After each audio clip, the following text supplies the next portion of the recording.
पाकिस्तान को जरूरत ही इस चीज की है कि जिस हद तक शदीद बहरान हो चुका है, जिसकी सारी की सारी कीमत इस मुल्क के अवाम अदा कर रहे हैं, लेकिन अफसोस के साथ कहना पड़ता है कि इन हालात में मौजूदा हुकूमत ने न सिर्फ इस बहरान को बढ़ाने में अपना किरदार अदा किया, अपना कंधा फराहम किया, और आज पॉलिटिकल पोलराइजेशन इस मुल्क में इतनी बढ़ चुकी है कि वो सड़कों और गलियों तक फैल चुकी है। अब सियासी जमातों को अपने खौल से बाहर निकलना होगा और इस बड़े एजेंडे पर इकट्ठा होकर जब सियासी जमातें बाहर निकलेंगी तो इस ब्रॉडर कंसेंसस में पूरा मुल्क, सिविल सोसाइटी सब शामिल हो जाएंगे। ये मुल्क चलेगा तो आइन और कानून के मुताबिक चलेगा। ये मुल्क चलेगा तो यहाँ कानून की हुक्मरानी होगी। ये किसी की जाती शख्सियत या जाती ख्वाहिशात या जाती ईगो के ऊपर नहीं चलेगा। बिस्मिल्लाहिर्रहमानिर्रहीम, अस्सलाम वालेकुम नाज़रीन। पाकिस्तान तहरीक इंसाफ को मुतालबात का जवाब देने के लिए हुकूमत ने सर जोड़ लिए हैं। आज हुकूमत की मुज़ाकराती कमेटी का इजलास हुआ जिसमें इत्तेहादी जमातों से मुशावरत की गई है और प्राइम मिनिस्टर को मुज़ाकरात से मुतल्लिक ब्रीफिंग भी दी गई। कमेटी के तर्जुमान इरफान सिद्दीकी ये कहते हैं कि हुकूमत ने PTI से मुज़ाकरात आगे बढ़ाने का फैसला किया है। जुडिशल कमीशन बनाने का अभी कोई फैसला नहीं हुआ। मुश्तरका मौक़िफ़ तैयार करने के बाद 27 या 28 जनवरी को मुज़ाकराती कमेटियों का चौथा इजलास बुलाया जा सकता है। दूसरी तरफ तहरीक इंसाफ अपने मुतालबात पर डटी हुई है और बार बार ये कह रही है कि अगर 7 दिन में जुडिशल कमीशन ना बनाया तो मुज़ाकरात का चौथा दौर नहीं होगा। साहबजादा हामिद रजा ये कहते हैं कि अगर मुज़ाकरात की कोई बात बनती है तो ठीक, वरना सड़कों पर दमादम मस्त कलंदर होगा। हम सड़कों के लोग हैं और सड़कों पर आएंगे। तहरीक इंसाफ ने दीगर सियासी जमातों और रहनुमाओं से मिलकर अपोजिशन अलायंस बनाने का भी ऐलान कर दिया है और उसके लिए कोशिशें भी शुरू कर दी हैं। आज PTI की कमेटी ने मुस्तफ़ा नवाज खोखर से मुलाकात की है। उन्हें अपोजिशन अलायंस में बाकायदा शामिल होने की दावत भी दी है। इससे तमाम सूरत हाल से मुतल्लिक आज एक्सपर्ट्स के लिए सवाल होगा। पैनल का तारुफ करवा दूँ। प्रोग्राम में मेरे साथ हैं अयाज खान साहब, आमिर इलियास राना साहब, फैसल हुसैन साहब, नवीद हुसैन साहब और मोहम्मद इलियास साहब। आप सबका बहुत शुक्रिया। नवीद साहब, आपसे आगाज़ करी हूँ चूँकि पाकिस्तान तहरीक इंसाफ की हुकूमत के ख़िलाफ़ ये जो अपोजिशन अलायंस बनाने की कोशिशें शुरू हो गई हैं, मेल मुलाकातों का सिलसिला भी शुरू हो गया है। आपको क्या लगता है तहरीक इंसाफ इस बार अपोजिशन अलायंस बनाने में कामयाब होगी? और हुकूमत के लिए जिस तरह से कहा जा रहा है कि अगर हमारे मुतालबात ना माने गए तो हम सड़कों के लोग हैं, फिर दमादम मस्त कलंदर पैदा होगा, दमादम मस्त कलंदर होगा, तो आपको क्या लगता है कि ये गवर्नमेंट के लिए अपोजिशन अलायंस बनाकर मुश्किलात पैदा करने में कामयाब हो सकती है PTI इस तरह से? अच्छा दुआ, मेरे ख्याल में एक तो ये गवर्नमेंट की तरफ से जो कहा गया है कि जी मुज़ाकरात को जारी रखेंगे, तो मुज़ाकरात को ये जितना भी ये गवर्नमेंट जितनी देर जारी रखेगी इससे हासिल कुछ नहीं होना। मैंने कहा, पहले भी मैंने बारहा ये कहा कि जो जिन लोगों के हाथ में इख्तियार है, इनके पास तो सिर्फ इख्तियार है, जिन लोगों के पास इख्तियार है फैसला उन्होंने करना है। और अगर कोई PTI को कोई रास्ता देना है तो उन्होंने देना है। इस गवर्नमेंट के हाथ में कुछ भी नहीं है।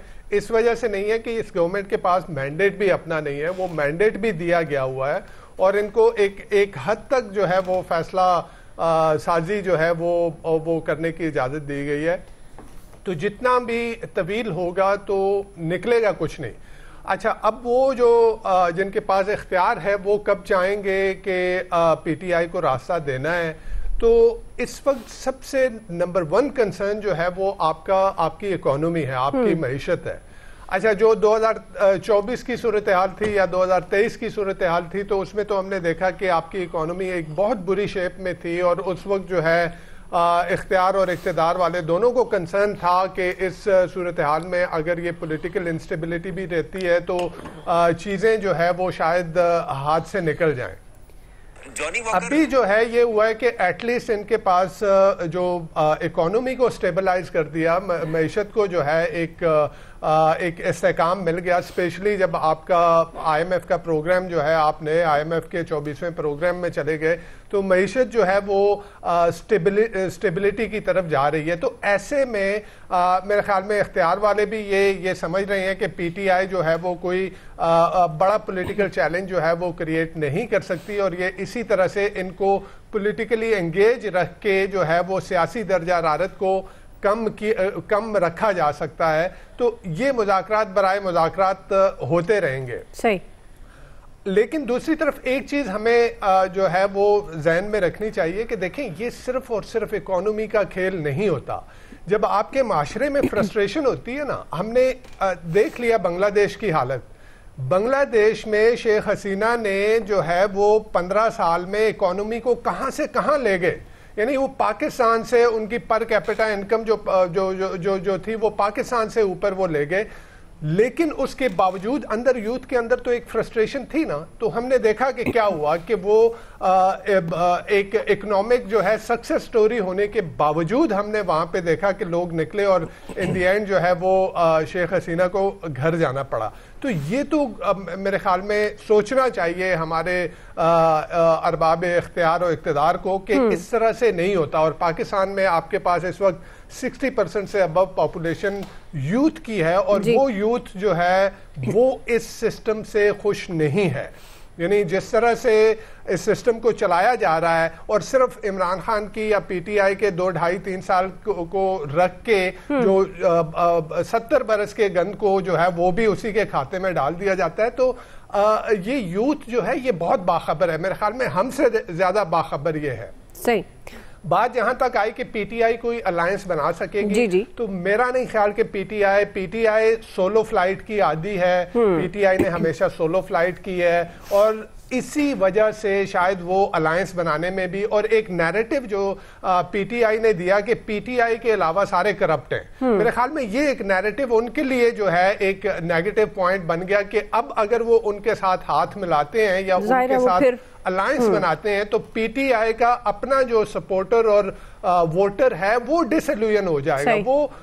वो ये कहेगा कि कल तक तो हमें कहा जा रहा था कि जी ये तो करप्ट हैं और आज जो है उनके साथ बैठे हुए हैं। तो जो है वो मुझे नहीं लगता कि ये कोई अलायंस बना पाएगी। और एक और चीज जिसका मैं जिक्र करूं कि जो अगर ये अलायंस बनाने में कामयाब हो भी जाते हैं तो मेरे ख्याल में कोई ऐसा गवर्नमेंट के लिए इन आगे तकरीबन 2-2.25 साल तक आगे जो है ये कोई गवर्नमेंट के लिए ऐसा चैलेंज नहीं क्रिएट कर सकते कि गवर्नमेंट को वो गिरा सके। सही जी। आमिर साहब, ये जो गवर्नमेंट को के लिए मुश्किलात पैदा हो सकती हैं जो हम बात भी कर रहे हैं, जब एक तरफ ये कहा जाता है कि हुकूमत के पास इख्तियार नहीं है, अब ख्वाजा आसिफ का भी एक बयान आपकी नज़रों से गुजरा होगा कि पीटीआई कामयाब हो गई इस्टेब्लिशमेंट के साथ राब्ते बढ़ाने में, तो फिर ये दमादम मस्क कलंदर की धमकी क्या हुकूमत को दी जा रही है या फिर इस्टेब्लिशमेंट को दी जा रही है? क्योंकि बज़ाहिर तो फिर जो बैकडोर चैनल राब्ते हो रहे हैं, मुज़ाकरात की कामयाबी नाकामी उस पर मुनहसर करती है, तो क्या ये फिर जो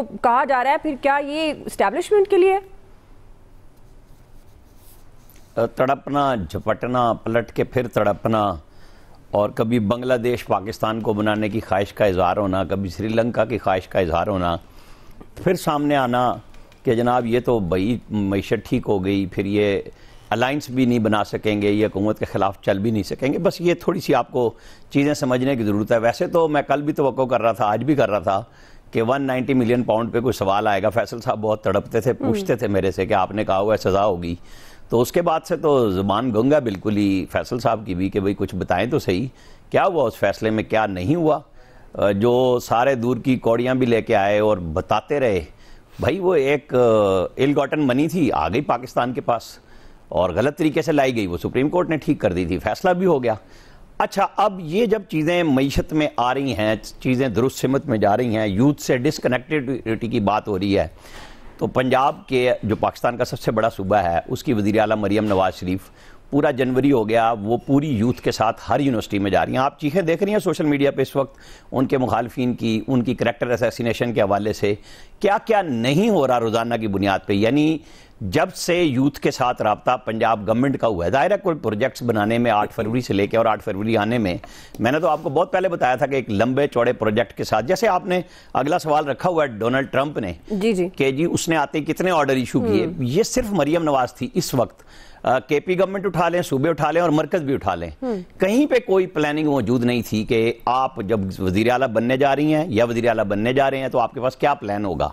वो एग्जीक्यूट करती हुई जा रही हैं और जब वो मरहला आ गया वो लोगों के साथ, यूथ के साथ इंटरेक्शन में आ गई। तो ये एक बेस्ट तरीक़ाकार है कि आप पहले कुछ डिलीवर करेंगे ना, खाली नारे मारने तो इमरान खान ने मार लिए, आपको एक पॉपुलैरिटी मिल गई, आपने मजहब का चूरन बेचा, अमेरिका का बेचा, सब कुछ हुआ, लेकिन इस मुल्क में पॉजिटिविटी भी तो आनी है ना, और वो अल्हम्दुलिल्लाह आ रही है, बेहतर हो रहा है। जब आपके साथ स्पेंडिंग अच्छी हो गई शहबाज शरीफ गवर्नमेंट की, वर्ल्ड बैंक की 2 अरब डॉलर से ऊपर हुई तो उन्होंने अगले 10 साल का आपको प्लान दे दिया कि 20 अरब डॉलर सरकारी शोबे में और 20 अरब डॉलर आपका निजी शोबा भी उनके साथ ले सकता है ICF में, IFC में, कि भाई क्या क्या आप किस तरीके से कर सकते हैं।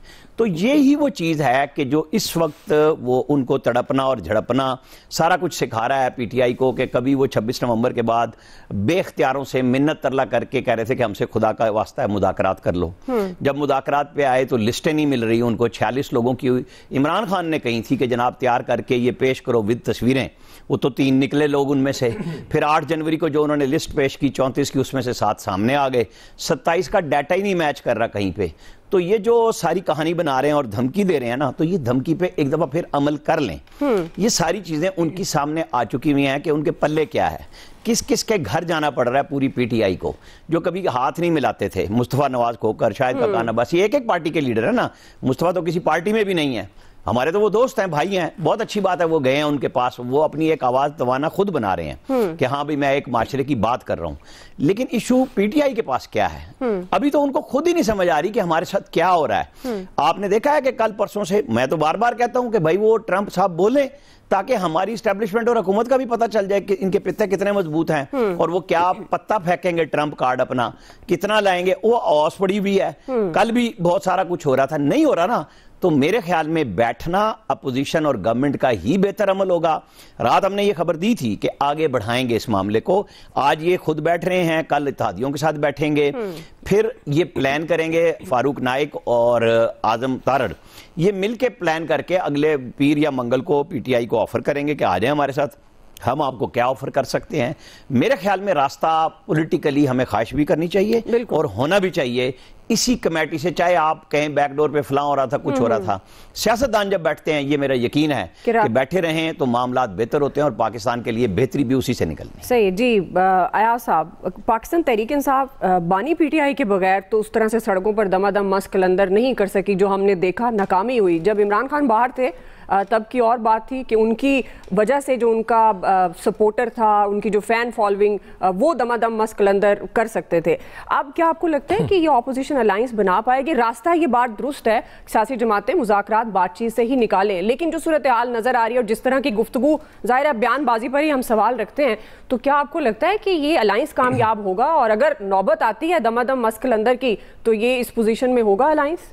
पहली बात तो ये है कि वो दमादम मस्क अंदर करना चाह तो कर लेंगे, ये मैं आपको बता रहा हूँ, मैं बार बार बता रहा हूँ। मतलब आप लोग उनको उकसाते रहते हैं, उसके बाद वो जब कर गुजरते हैं फिर आप कहते हैं जी अब पता नहीं क्या हो गया। खैर छोड़ें, मैं मरियम साहबा की चूँकि बहुत तारीफ़ें हुई हैं, मेरी वो चीफ मिनिस्टर हैं और वो दौरे बहुत कर रही हैं, इसमें कोई शक नहीं है, ऐलानात भी बहुत कर रही हैं, लेकिन मैं उस दिन मान जाऊंगा कि वाकई वो कोई काम कर रही हैं जिस दिन मेरे लाहौर का वॉल्टन रोड कंप्लीट हो जाएगा, साल होने वाला है। उससे बहुत पहले मोहसिन नकवी साहब वो शुरू करके गए थे, वो वैसे का वैसा है, वो कंप्लीट होने का नाम नहीं ले रहा, इससे ज़्यादा कारकर्दगी नहीं हो सकती। और बाकी जो पजीराई हो रही है उनकी कॉलेज में और इंस्टीट्यूशन में जो पढ़ाई लिखाई के हैं, वो मेरी ख्वाहिश होगी कि किसी दिन अचानक मेरे साथ चलें वो किसी यूनिवर्सिटी या कॉलेज में, फिर मैं देखता हूँ कितनी पजीराई थी। खैर छोड़ें, उसको भी आप छोड़ दें।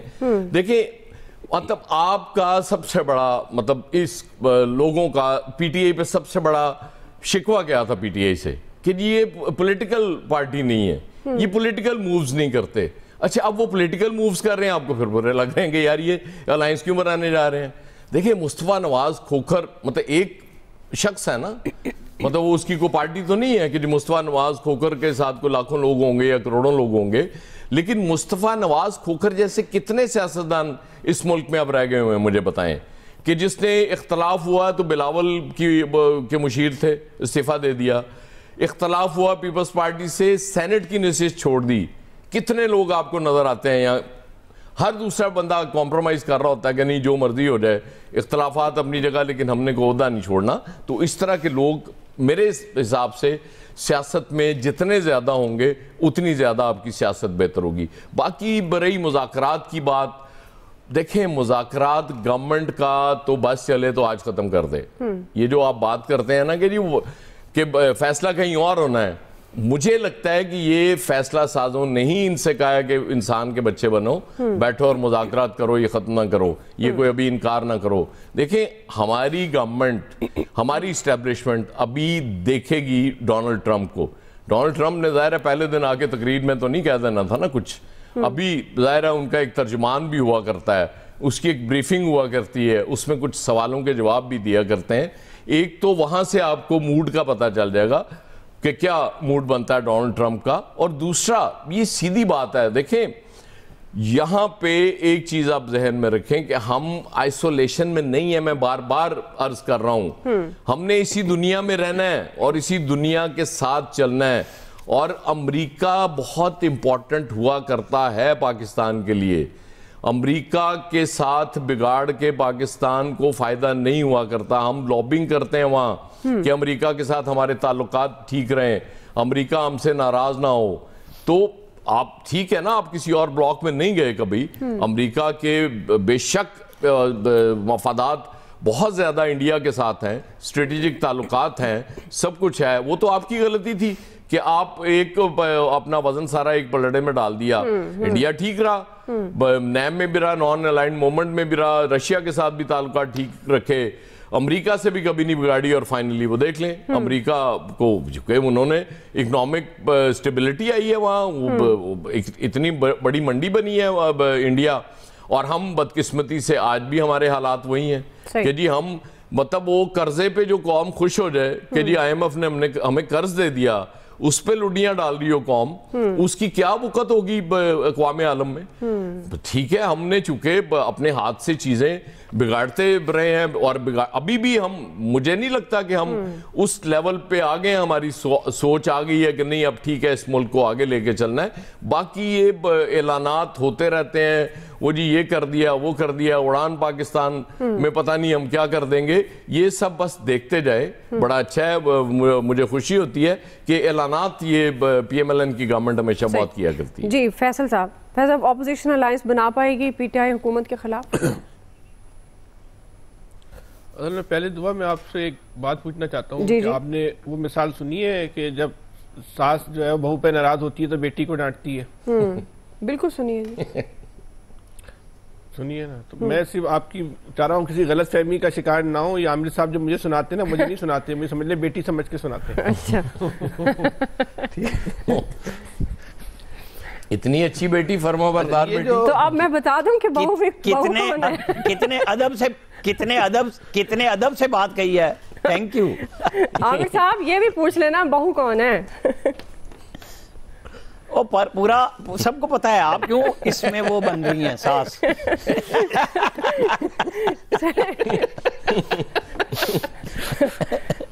मैंने कहा वो मुस्कुरा रहे हैं, उनका नाम ही आ जाए। सही है जी, ठीक है ठीक है। देख ले, मैंने कुछ और नहीं कहा लफ्ज़ आपके लिए। दुआ जी जी थैंक यू। जी फैसल साहब, देखिए बात दरअसल ये है कि इस वक्त की जो सूरत-ए-हाल है, इसमें एस्टेब्लिशमेंट क्या चाहती है, हुकूमत क्या चाहती है, अपोजिशन क्या चाहती है, इससे कतई नज़र इस वक्त पाकिस्तान की रिक्वायरमेंट क्या है, मुल्की सतह पे भी और गैर मुल्की सतह पे भी। गैर मुल्की सतह क्योंकि हसास मामलात हैं, हम उनको नहीं छेड़ते, हम मुल्की सतह पे बात कर लेते हैं। कुछ लोगों की ख्वाहिश है कि पाकिस्तान का जो मौजूदा निज़ाम है वो इस तरह नहीं चल रहा, इसमें जो है ना मजीद सूबे बनने चाहिए, और कुछ लोगों में नून लीग शामिल नहीं है। अब सूबे बनाने के लिए आपको एक गैर मामूली अवामी सपोर्ट की ज़रूरत है, गैर मामूली अवामी सपोर्ट की ज़रूरत है। उसके बगैर जो है वो सूबे नहीं बन सकते। हो सकता है कि पंजाब को तो तकसीम कर दे, लेकिन KPK और हम तो आपके साथ हैं तकसीम सूबे बनाने में। KPK और बलोचिस्तान को आप तकसीम नहीं कर सकते, उससे पहले आपको जो है वो सिंध की तकसीम सूबे में ज़रूरी है। पंजाब में शायद नून लीग मुज़ाहमत करे, लेकिन शायद वो अब कामयाब हो जाए। सिंध में मुज़ाहमत होगी, उसके लिए एक अवामी कुव्वत की ज़रूरत है। इस वक्त वो कौन सी पाकिस्तान की वो पॉलिटिकल फोर्स है कि अगर किसी की ये ख्वाहिश है कि इस मुल्क में सूबे बना दिए जाएं, और जो पाकिस्तान की रिक्वायरमेंट भी है, तो वो उसमें जो है वो एस्टेब्लिशमेंट की जो है माबिन हो सकती है। प्रैक्टिकल बात ये, तहरीक इंसाफ के अलावा कोई कुव्वत नहीं है जिसकी जड़ें जो है वो तमाम जो है वो सूबों में हो। इस वक्त एस्टेब्लिशमेंट को और तहरीक इंसाफ को दोनों की एक दूसरे की ज़रूरत है, लेकिन ये नहीं हो सकता, ये मुमकिन नहीं है कि तहरीक इंसाफ जो है वो एस्टेब्लिशमेंट को कमजोर करके जो है वो दोस्ती करने पे मजबूर करे, या एस्टेब्लिशमेंट की गिरफ्त को कमजोर करके जो है वो दोस्ती करने पे, ताल्लुकात बेहतर करने पे मजबूर करे। एस्टेब्लिशमेंट की गिरफ्त तो कमजोर नहीं होगी, ये तो तयशुदा फार्मूला है। इस मजबूत गिरफ्त के साथ आपने जो है वो दोस्ती करनी होगी, तो वो शराइत भी उन्हीं की होंगी, ऐसा नहीं हो सकता। अब ये देख ले, इमरान खान भी ज़हनी तौर पे तैयार है। इमरान खान 26वीं तरमीम की मुखालफत करते हैं, लेकिन उसके बाद जो कानून साजी हुई सादा अक्सरियत से एक्सटेंशन की, आज तक कभी इमरान खान ने उसकी मुखालफत नहीं की, नहीं करेंगे कभी। ये दोस्ती का ही हाथ बढ़ाने की जो है वो तरीक़ेकार होता है ना, ये पैगाम होता है ना इस्टेब्लिशमेंट की तरफ। ये हम देखते रह जाएंगे। ये इस मुल्क में मैं हमेशा एक बात कहता हूँ, शिफ्टें होती हैं, ये शिफ्ट तब्दील हो जाएगी, आनन फानन तब्दील हो जाएगी, लम्हे भर में तब्दील हो जाएगी, मंजरनामा जो है वो तब्दील हो जाएगा, सही ये दोस्ती हो जाएगी। और इसकी बुनियादी वजह यह है कि एस्टेब्लिशमेंट ने जो इस वक्त हुक्मरान जमात है और उनके इत्तेहादियों को गैर मामूली मौके फराहम किए कि आप जो है वो अवाम में अपने रूट्स पैदा करें, नहीं कर पा रहे, कामयाब नहीं हुए। अब कराची को देख ले तो क्या MQM अपने इतनी गैर मामूली ताकत के बाद, इतने सीटें लेने के बाद, क्या अवाम में रूट पैदा करने में कामयाब हो गई? नहीं हुई। जो थोड़ी बहुत थी उससे भी गए, तो क्या करें, किसकी रूट से? जिनकी रूट से जितने बड़े फैसले आलमी सतह पे होने और जितने बड़े फैसले लोकल सतह पर होने, उसके लिए जो एक अवामी कुव्वत की जरूरत है वो इस वक्त तहरीक इंसाफ है।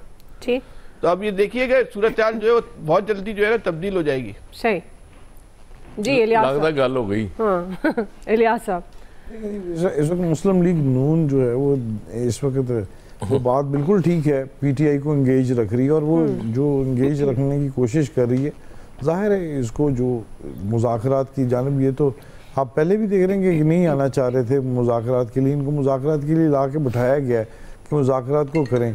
अब बैकडोर हों या सामने हों, रोज़ उन मुज़ाकरात में जो फैसले हो रहे हैं उसको फिर सामने के लाने की कोशिश। लेकिन अभी जैसे रिसेंटली इन्होंने कल एक था कि जी मुज़ाकरात को डेडलॉक वगैरह कर रहे थे, लेकिन नहीं, ज़ाहिर मुज़ाकरात को इस वक्त कामयाब बनाने के लिए बातचीत वगैरह जो हो रही है और जिस तरह भी की जा रही है और जिस तरह भी देख रहे हैं, और लेकिन मुस्लिम लीग नून इस वक्त से इस बात से भी परेशान है कि ना कि इनकी इस्टेब्लिशमेंट से डायरेक्ट बराह रास्त जो इनकी मुलाकात हो गई है और उस मुलाकात में क्या हुआ, अगरचे उसके बाद जो फैसला भी आ गया, लेकिन ये अभी तक जो है इनके लीडर अभी तक मुतमिन नहीं है।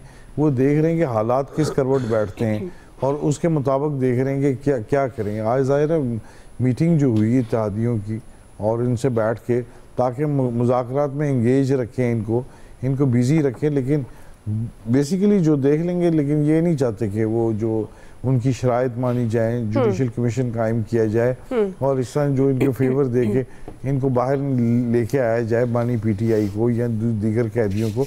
अगर उस पर होता तो ये लिस्टें वगैरह ये सारी जो है अब ये इन्होंने मुस्तरद कर दी हैं, जो लिस्टें हैं उसमें कुछ नहीं है, तो ये सारा दूसरी जो है जुडिशल कमीशन अभी तक देखें उसके बारे में कोई फैसला नहीं कर पाए, तो कब तक करेंगे? अब दोबारा सेशन होगा, एक बिल्कुल उसी तरह होगा जैसे पहले सेशन हुए, आपस में बातचीत करेंगे। आप देखें दोनों तरफ से जो मुज़ाकरात करते हैं वो आके बाहर जो लामिये में अपने इत्मीनान का इजहार ही कर रहे होते हैं, तो उसमें ये कोई नहीं है कि जनाब के बीच में इख्तलाफ किया बड़े लेवल पर या कोई ऐसे जो भी है। अब देखें कल परसों तक जो बातें थी डेडलॉक की, अब दोबारा मुज़ाकरात के लिए आ रहे हैं और गवर्नमेंट अपनी एक कमेटी बना के करी। तो इसलिए ये देखना होगा कि जब तक मुस्लिम लीग नून को कब तक ये इनकी बात मानती है, एस्टैब्लिशमेंट के बैठ के आपस में बांट के PTI से बात करें और कोई नतीजा निकालें। ज़ाहिर नतीजे के लिए इनके लिए भी कोई वो होंगी, कुछ शराइत होंगी, वो ज़ाहिर जब तक सामने नहीं आएंगी वो पता नहीं चलेगा। वैसे तो ये मानने के लिए बिल्कुल नहीं है कि इनकी PTI की कोई बात मानी जाए या इनको लेके आए। अगर बाहर लेके आते हैं ज़ाहिर इसमें ये होगा कि बानी PTI को किसी तरीके इंगेज रखा जाए या खामोश रहें, इनको 5 साल पूरे करने दिए कि जाए किसी तरीके। इसी बात पर भी ये मुज़ाकरात कामयाब होंगे, वरना दीगर मामलात में जो है वो कोई चीज़ ऐसी नहीं आ रही थी। लेकिन ये है कि इसको 9 मई के मसले को उसको सामने रखना चाहिए क्योंकि वो ज्यादती हुई थी। सही ठीक है जी। बाहर है ये गवर्नमेंट कह रही जुडिशल कमीशन के हवाले से उस तरह से कोई बात नहीं हुई है। अब ये 28 जनवरी तक बुलाए जाने का इम्कान है, चौथा इजलास। अब देखते हैं क्या नतीजा सामने आता है। अभी एक ब्रेक नाज़रीन, ब्रेक से वापस आएंगे। दूसरा सवाल हम डोनाल्ड ट्रंप से मुतल्लिक करेंगे। ओहदा संभालने के पहले ही दिन जो बाइडन के दर्जनों अहकामात उन्होंने उलट दिए। हम सवाल ये उठा रहे हैं कि ट्रंप की जारहाना पॉलिसी से अमेरिका अजीम मुल्क बन पाएगा। राय लेंगे ब्रेक के बाद।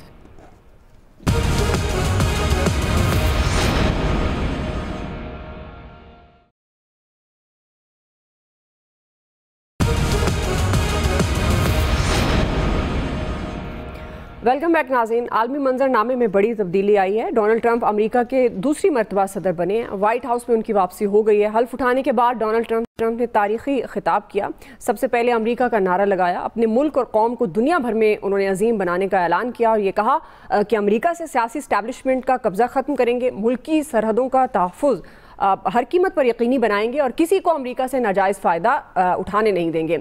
उन्होंने ओहदा संभालने के पहले ही दिन साबिक सदर जो बाइडन के तकरीबन 80 एग्जेक्टिव ऑर्डर्स को उलट दिया। अमेरिकी तारीख का सबसे बड़ा डिपोर्टेशन प्लान शुरू करने का भी उन्होंने ऐलान कर दिया और कैपिटल हिल हमले में मुलविस 1600 अफराद को आम माफ़ी दे दी है। इसी के सवाल नबी साहब आपसे आगाज़ करी हूँ। ये जो जारहाना इक़दामात देखने को आए डोनाल्ड ट्रंप के, आपके ख्याल में कि ये अमेरिका पर क्या असरात मुरतब करेंगे? जिस तरह से वो कह रहे हैं कि वो एक अजीम मुल्क बनाना चाहते हैं अमेरिका को, और दुनिया पर क्या असरात होंगे इनकी इन पॉलिसीज़ के?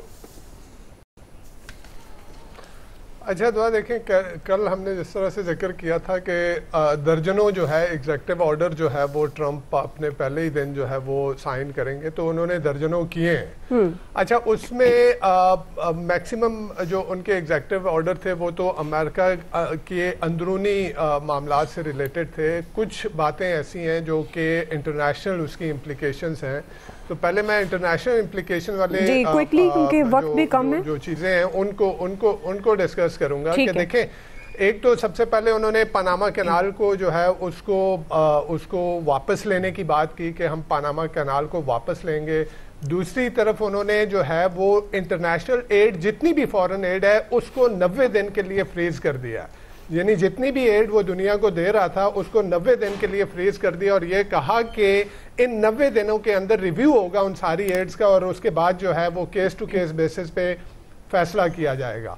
एक उन्होंने जो है वो वर्ल्ड हेल्थ ऑर्गेनाइजेशन से वो निकल आए हैं। ये 2020 में भी उन्होंने यही बात की थी कि जी WHO से वो निकलेंगे। पेरिस अकॉर्ड से वो जो है वो निकल आए हैं। गल्फ ऑफ मैक्सिको को उन्होंने गल्फ ऑफ अमेरिका के नाम से उन्होंने नया नाम देने का कहा है। क्यूबा को दोबारा टेररिस्ट स्टेट जो है वो डिक्लेयर कर दिया है। जो एक चीज मजे की है जो हम एक्सपेक्ट कर रहे थे कि चाइना के ऊपर जो है वो टैरिफ जो है वो इंक्रीज करेंगे, लेकिन मजे की बात ये हुई कि उन्होंने अपने एग्जेक्टिव ऑर्डर्स में कोई चाइना के ऊपर टैरिफ को इंक्रीज करने की बात नहीं किया।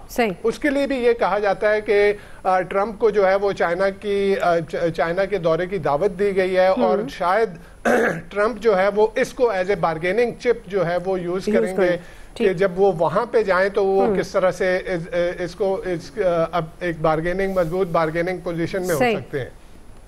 टिकटॉक के ऊपर सुप्रीम कोर्ट ने, अमेरिका की सुप्रीम कोर्ट ने जो है वो बैन को एंडोर्स किया था, वो उन्होंने उसकी इम्प्लीमेंटेशन जो है वो 90 दिन के लिए रोक ली। तो ये तो कुछ जो है वो इंटरनेशनल साइड पे हैं। अगर लोकल साइड पे देखें तो मुझे ऐसे लग रहा था कि ट्रंप जो है वो पाकिस्तान की बात कर रहे हैं, क्योंकि देखें उन्होंने जो बातें की, एक उन्होंने वेपनाइजेशन ऑफ जुडिशियल सिस्टम की बात की, जो कि हम यहाँ पे इस चैनल पे इस प्रोग्राम में बैठ के हमने बारहा ये कहा कि पाकिस्तान में जुडिशियल सिस्टम को वेपनाइज किया जाता है अगेंस्ट पॉलिटिकल ओपोनेंट। दूसरा उन्होंने ये कहा कि एडमिनिस्ट्रेशन को जिस तरह से पॉलिटिकल ओपोनेंट के खिलाफ जो है वो यूज किया जाता है उसको जो है वो खत्म करने की बात की। तो पाकिस्तान में हमने देखा कि हमेशा हर एक एडमिनिस्ट्रेशन, हर एक गवर्नमेंट जो है वो पिछली गवर्नमेंट को जो है वो पॉलिटिकली विक्टिमाइज करती है। फिर एस्टैब्लिशमेंट देखें, उन्होंने जो है ना वो सेंटकॉम के फॉर्मर चीफ जनरल मिली की जो है वो तस्वीर उठा के वहां से उतार दी, फाड़ के निकाल दी। तो वो एक एस्टैब्लिशमेंट को भी उन्होंने एक जो है वो पैगाम दिया। और फिर एक और इंटरेस्टिंग चीज जो उन्होंने की कि freedom of expression, free speech की जो बात की उन्होंने कि जिस तरह से बाइडन ने एग्जेक्टिव ऑर्डर के तहत जो है वो फेडरल एजेंसीज को ये इख्तियार दिया था कि on the pretext of misinformation, disinformation और मैल इन्फॉर्मेशन जो है वो फ्री स्पीच के ऊपर जो है वो उसको जो है चेक रख सकते हैं, वो उन्होंने खत्म किया। तो ये सारी चीजें जो है ऐसा लग रहा है कि वो पाकिस्तान के बारे में ये सारी चीजें इस वक्त पाकिस्तान में हो रही हैं। ठीक है जी आमिर साहब, चूंकि वक्त कम है इसलिए जरा क्विकली जी आमिर साहब।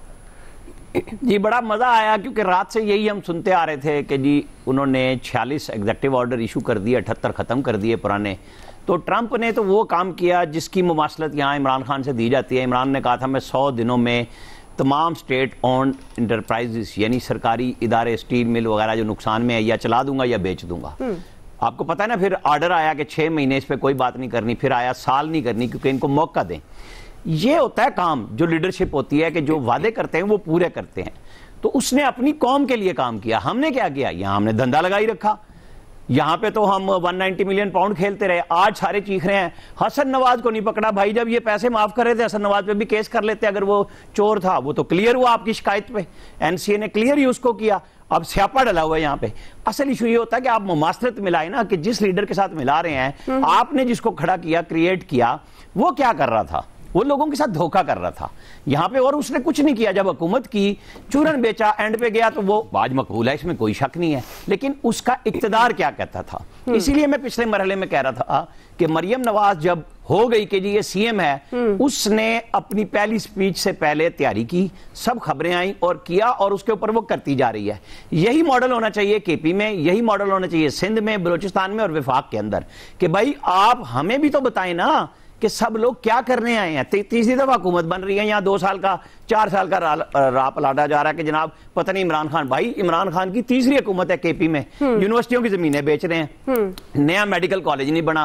वो जो हेलीकॉप्टर पे डेंगी के दिनों में घूमते फिरते थे डेंगियां मारते हुए कि जी मैं नए वो बना रहा हूं जनाब, रिजॉर्ट बना रहा हूं, वो कोई निकला? कोई एक रिजॉर्ट पुराने भी तबाह कर दिए।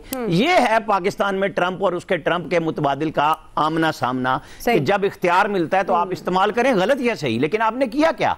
आप तो सिर्फ धोखा देते रहे। ये ट्रंप को भी पता है कि यहां पाकिस्तान में वो क्या कर रहा था। उसने उसको भी चूरन लगाया ना कि जनाब वर्ल्ड कप जीत के चले जाओ, मकबूजा कश्मीर उनके हवाले कर दिया। तो यहां हमें अपनी पॉलिसियां अपने हिसाब से बनानी चाहिए कि पाकिस्तान कहां पे खड़ा होकर कैसे आगे जा सकता है। हमें ट्रंप से भी बात करनी है, हमें प्रेसिडेंट शी से भी बात करनी है, हमें सारी दुनिया से बात करनी है, क्योंकि हम बहुत छोटे हैं उनके मुकाबले में, लेकिन हमारी सिमत ठीक होनी चाहिए। जी अयाज साहब, मैं अब क्या बोलूं, मैं बोलूं कि ना बोलूं जो दिल करता है। वो एग्जीक्यूटिव ऑर्डर सारे नवीद साहब ने बता दिए आपको।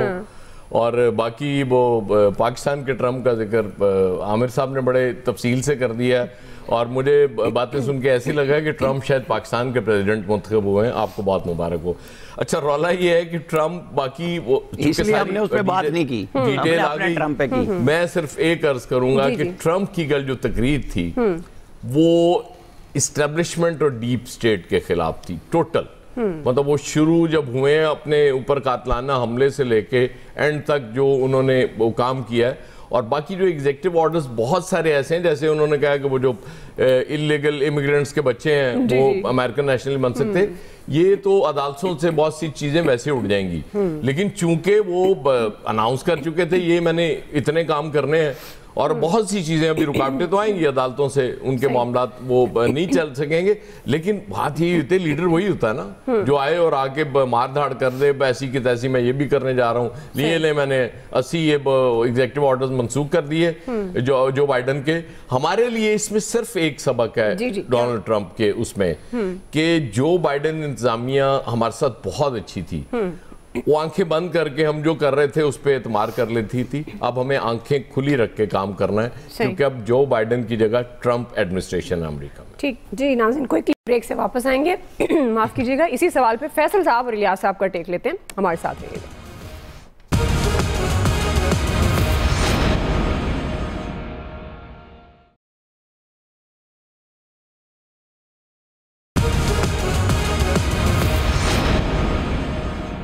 जी वेलकम बैक नाज़रीन। फैसल साहब, आप किस तरह से देखते हैं ट्रंप के जारहाना इक़दाम पॉलिसीज़ को? क्या करना उसकी पॉलिसी वो देख के, लेकिन मैं ये कल देख रहा था कि पाकिस्तानी कौम जिस तरह यानी कि दिल जमी के साथ और उसकी ट्रम्प की तकरीर सुन रही थी। कभी इस कौम ने मेरे ख्याल पाकिस्तान के सदर वज़ीर आज़म की भी इस तरह नहीं सुनी होगी। ऐसा लग रहा था कोई पाकिस्तान के कोई इलेक्शन हुआ है। एक अजीब गरीबी जो है वो सूरत हाल थी। बाकी उनके जो एग्जीक्यूटिव ऑर्डर है, भाई हमारी कौम का इशू नहीं है कि वो अच्छे बुरे, हमने क्या करना है भाई। आप अपने मुल्क की पे बात करें, उस पे कल से जो है डिबेट चल रही है। ऐसा लग रहा है कि वो जो एग्जीक्यूटिव ऑर्डर पे जो भी अमल दरामद होगा उसका इम्पैक्ट भी पाकिस्तान के ऊपर आना है। नहीं आना भाई। वो भाई अमेरिका है, उसका हमारा कोई मुकाबला ही नहीं है कि हम उसको बोले कि भाई तू ये नहीं कर, वो कर, फला कर, ढिमका कर। आप ये देखें, हमें और आपको देखना चाहिए कि पाकिस्तान की पॉलिसियों पर, पाकिस्तान की दाखिली सूरत हाल पर किस हद तक असरअंदाज हो सकता है, अभी असरअंदाज हुआ या नहीं हुआ। ये तो हमारा आपका इशू हो सकता है। बाकी हम तो वहाँ के वो जो इशूज़ पे जिस तरह यहाँ डिबेट चल रही है पाकिस्तान के अंदर, कमाल है वैसे। मतलब इंतहा है इस कौम की। मतलब दुनिया में कोई फारिग तरीन कौम का अगर तयन हो तो मेरे ख्याल उसमें पाकिस्तानी बिला मुकाबले जीत जाएंगे। कोई इनके मुकाबले में जो है ना वो खड़ा नहीं हो सकता। बिल्कुल दुरुस्त था, इसीलिए तो मैंने कहा को मुवाजना कर लो। ये जो सूरत हाल है इस वक्त, आए आप हमें अपने ऊपर तवज्जो देनी चाहिए। इस वक्त पाकिस्तान को देखें, वो जो पॉलिसियां लेके आ रहे हैं अपनी कौम की, अपनी रियासत के मफादात के लिए सामने ला रहे हैं। इस मुल्क की बदनसीबी देखें, इस मुल्क में किसी भी सियासी जमात के पास थिंक टैंक नहीं है। एक सियासी जमात ऐसी नहीं इस मुल्क के अंदर जिसके पास, शायद जमात इस्लामी के पास हो तो मुझे नहीं पता, बाकी जो असर अंगेज सियासी जमातें इक़्तिदार में आती है उनमें किसी के पास कोई थिंक टैंक नहीं है कि वो 50 साल और 100 साल के बाद की जो है वो पॉलिसी, रोज की पॉलिसी है जो है वो रोज की बुनियाद पे बनाते हैं, बात करते हैं हम अमेरिका की, मुकाबला करते हैं हम अमेरिका से। कोई सेंस है? बहरहाल बेहतर ये कि हम अमेरिका से बजाय हम अपने दाखिली मामला पे तवज्जो दें तो ये हमारे आप सबके लिए बेहतर होगा। फैसल, इस कौम को थिंक टैंक की नहीं, वाटर टैंक की जरूरत होती है। जी इलियास साहब, देखिए जी, जिस तरह उन्होंने टैंक तोप के टैंक की जरूरत है, वही चला जिस तरह वो तैयारी करके आए, लट्ठी टैंक, जिस तरह ट्रंप तैयारी करके आए और अपनी उसने पहले बता दिया था कि जी उसने इस तरह करेंगे, एग्जीक्यूटिव ऑर्डर जारी करेंगे, बाइडेन के वो खत्म करेंगे जो थे ऑर्डर्स वगैरह, तो इस तरह तैयारी करके आए और बिल्कुल बाकायदा अपना तैयारी करेंगे और उन्होंने अपना जो है वो रोड मैप बताना शुरू कर दिया कि आइंदा उन्होंने क्या करना है, वो बिल्कुल बता दिया सारी, बिल्कुल उसके उनके वोटर्स उनके साथ हैं तो उनको इसकी कोई ऐसा मसला नहीं है। तो जब वो उन्होंने किया है और अब करके दिखाएंगे तो इसलिए वो हमारी जो तवक्कुआत थी कौम की, वो जिस तरह कह रहे हैं कि बिल्कुल तवक्कुआत थी और अभी भी लगी हैं, लोग इस पर तबसरे कर रहे हैं, चाहे किसी को समझ लगी या ना लगी हो, लेकिन उन्होंने तबसरे किए हैं और उस पर आपने बता दिया है कि आप नहीं, अगली तकरीर में, अगले फैसलों में वो करेंगे बिल्कुल, और इस पर वो अपने लाहे अमल तय करके बैठे हुए हैं कि पता नहीं पाकिस्तान पर क्या असरात मुरतब होंगे। हालांकि तो पाकिस्तान को तो फिक्र करनी चाहिए कि उन्होंने जो एड्स वगैरह जो 90 दिन के लिए फ्रीज किए, 90 दिन लिए तो सारे कुछ पैसे न 90 दिन के लिए जिन लोगों को मिलते हैं नहीं, हमारे पास अभी कुछ नहीं रहा एड में, फारग है सब कुछ, बिल्कुल। तो अभी पाबंदी लगी थी बाइडेन की जानिब से जो, तो हमने अपने पैसे खुद बनाएंगे यार, हमें चाहिए मजीद जो है वो इसको देखना। क्लोजिंग कर लेते हैं, पैसे बना लेते हैं $80 छापेंगे। आपका इलियास का वक्त खत्म हो गया। आप सबका बहुत शुक्रिया। आज के एक्सपर्ट से इतने, ख्याल रखिए, अल्लाह हाफिज़।